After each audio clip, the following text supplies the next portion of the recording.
الحمدللہ رب العالمین والصلاة والسلام علی اشرف الانبیاء والمرسلین اما بعد ان اللہ وملائکتہ یصلون علی النبی یا ایھا الذین آمنوا صلوا علیہ وسلموا تسلیما اللہ رب محمد صلی اللہ علیہ وسلم نحن عباد محمد صلی اللہ علیہ وسلم صلی اللہ تعالی علیہ وسلم۔ تو آج کا ہمارا درس بحر شریعت حصہ اول صفحہ نمبر 126 سے اور قیامت کی نشانیوں میں سے نشانی نمبر 27 سے۔ ہمارے YouTube channel Barkati online academy سے جڑنے کے لیے آپ کا بہت بہت شکریہ۔ اللہ آپ سب کو جزائے خیر عطا فرمائے، دارین کی نعمتوں سے مالا مال فرمائے۔ تو چلیں آج کے درس کی طرف۔ ہم نے نشانی نمبر 26 تک آپ سبھی حضرات نے سماعت کر لیا ہے اور میں نے آپ کی خدمت میں پیش کیا۔ اب آئیے نشانی نمبر 27، آفتاب کا مغرب سے طلوع ہونا۔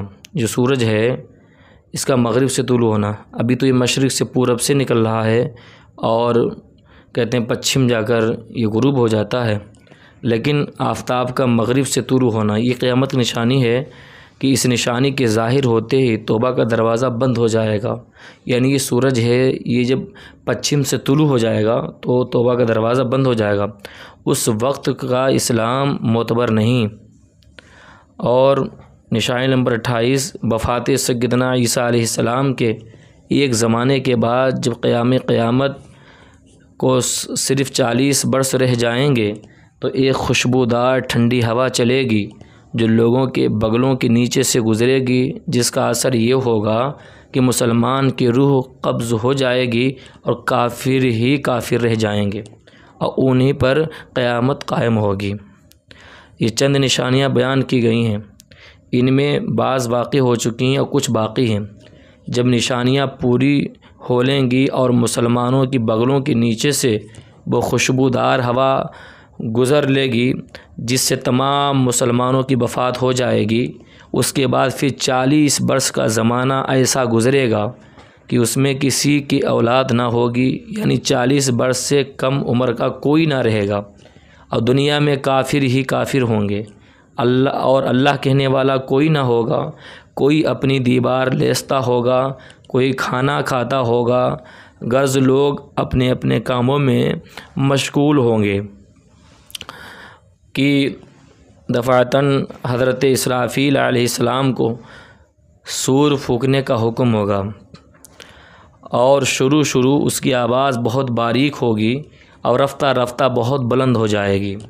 لوگ کان لگا کر اس کی آواز سنیں گے، بے ہوش ہو کر گر پڑیں گے اور مر جائیں گے۔ آسمان، زمین، پہاڑ، یہاں تک کہ سور اور حضرت اسرافیل تمام ملائکہ فنا ہو جائیں گے۔ اس وقت سوا اس واحد حقیقی کے کوئی نہ ہوگا۔ اب وہ فرمائے گا لمن الملک اليوم، یعنی آج کس کی بادشاہت ہے، کہاں ہیں جبارین، کہاں ہیں متکبرین، مگر ہے کون جو جواب دے؟ پھر خود ہی فرمائے گا رب للہ الواحد القہار، صرف اللہ واحد قہار کی سلطنت ہے۔ پھر جب اللہ تعالیٰ چاہے گا حضرت اسرافیل کو زندہ فرمائے گا اور سور کو پیدا کر کے دوبارہ پھونکنے کا حکم دے گا، اور سور پھونکتے ہی تمام اولین و آخرین ملائکہ، انس و جن، حیوانات موجود ہو جائیں گے۔ سب سے پہلے حضور انور صلی اللہ علیہ وسلم قبر مبارک سے یوں برآمد ہوں گے کہ دہنے ہاتھ میں حضرت صدیق اکبر کا ہاتھ، بائیں ہاتھ میں فاروق اعظم رضی اللہ تعالیٰ عنہ کا ہاتھ ہوگا۔ سبحان اللہ۔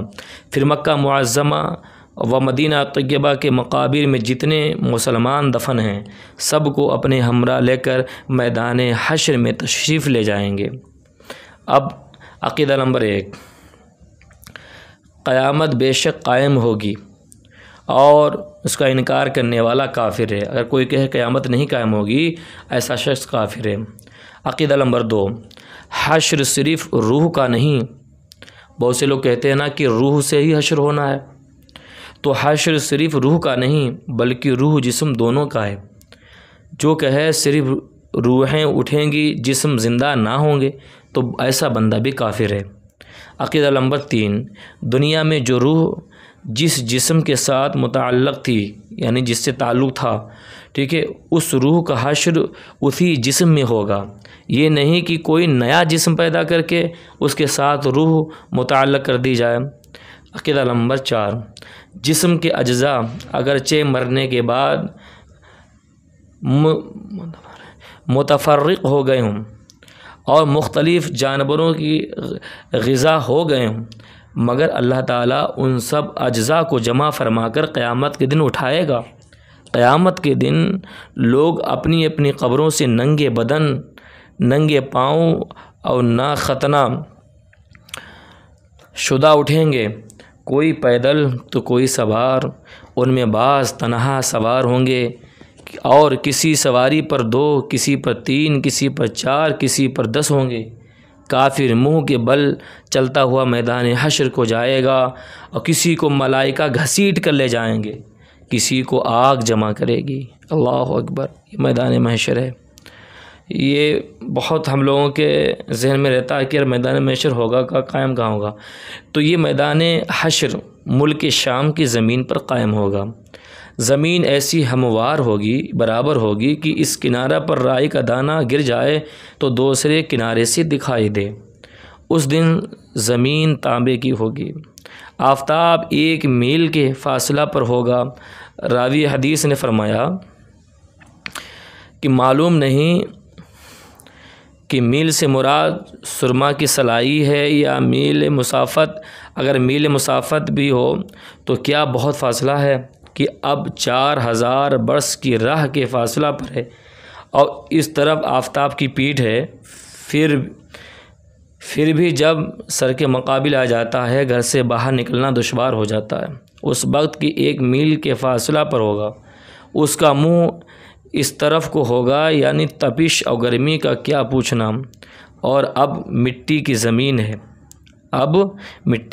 ہے، مگر گرمیوں کی دھوپ میں زمین پر پاؤں نہیں رکھا جاتا۔ اس وقت جب تانبے کی ہوگی، آفتاب کا اتنا قرب ہوگا، ٹھیک، اس کی تپش کون بیان کر سکے؟ اللہ پناہ میں رکھے، ٹھیک ہے، بھیجے کھولتے ہوں گے لوگوں کے، اور اس کثرت سے پسینہ نکلے گا کہ 70 گز زمین میں جذب ہو جائے گا۔ پھر جو پسینہ زمین نہ پی سکے گی وہ اوپر چڑھے گا، کسی کے ٹخنوں تک ہوگا، کسی کے گھٹنوں تک ہوگا، کسی کے کمر، کسی کے سینہ، کسی کے گلے تک، اور کافر کے تو منہ تک چڑھ کر مثل لگام کے جکڑ جائے گا، جس میں وہ ڈبکیاں کھائے گا۔ اور اس گرمی کی حالت میں پیاس کی جو کیفیت ہوگی محتاج بیان نہیں، اور زبانیں سوکھ کر کاٹا ہو جائیں گی، بعضوں کی زبانیں منہ سے باہر نکل آئیں گی، دل ابل کر گلے کو آ جائے گا۔ ہر مبتلا بقدر گناہ تکلیف میں مبتلا کیا جائے گا۔ جس نے چاندی سونے کی زکوٰۃ نہ دی ہوگی اس مال کو خوب گرم کر کے اس کی کربٹ اور پیشانی اور پیٹھ پر داغ داغی جائے گی۔ جس نے جانوروں کی زکوٰۃ نہ دی ہوگی اس کے جانور قیامت کے دن خوب تیار ہو کر آئیں گے اور اس شخص کو وہاں لٹائیں گے، اور وہ جانور اپنے سینگوں سے مارتے اور پاؤں سے روندتے اس پر گزریں گے۔ جب سب اسی طرح گزر جائیں گے پھر ادھر سے واپس آ کر یوں ہی اس پر گزریں گے، اسی طرح کرتے رہیں گے یہاں تک کہ لوگوں کا حساب ختم ہو۔ تو چلیے یہیں تک رکھتے ہیں انشاءاللہ، کیونکہ ویڈیو زیادہ لمبی ہو جائے گی۔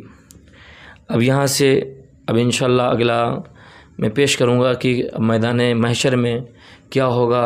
نفسی کا عالم ہے، تو اس میں کون اپنا ہے، کون دوسرا ہے، کون اپنا ہے، کون غیر ہے۔ اللہ تعالی ہمیں عمل کی توفیق عطا فرمائے۔ دیکھیے، یہ ضروریات دین کا علم حاصل کرنا بہت ضروری ہے۔ بھائی میدان حشر کیا ہے؟ حق ہے، ٹھیک ہے، حشر کا میدان ہوگا، میدان حشر حق ہے، جنت حق ہے، دوزخ حق ہے، عذاب قبر حق ہے۔ تو ہمیں چاہیے کہ آپ سبھی حضرات ہمارے یوٹیوب چینل سے جڑے رہیں۔ انشاءاللہ آپ کو ضروریات دین کہ وہ باتیں اور وہ ذخیرہ آپ سب کی خدمت پیش کروں گا کہ آپ بھی کہیں گے کہ ہاں ہمیں اس برکاتی آن لائن اکیڈمی سے کچھ حاصل ہوا ہے۔ تو آپ سے گزارش ہے کہ آپ سبھی حضرات ہمیں دعا میں یاد رکھیں اور ہمارے YouTube channel Barkati online academy کو سبسکرائب کریں، زیادہ سے زیادہ لوگوں کو شیئر کریں۔ السلام علیکم ورحمۃ اللہ وبرکاتہ۔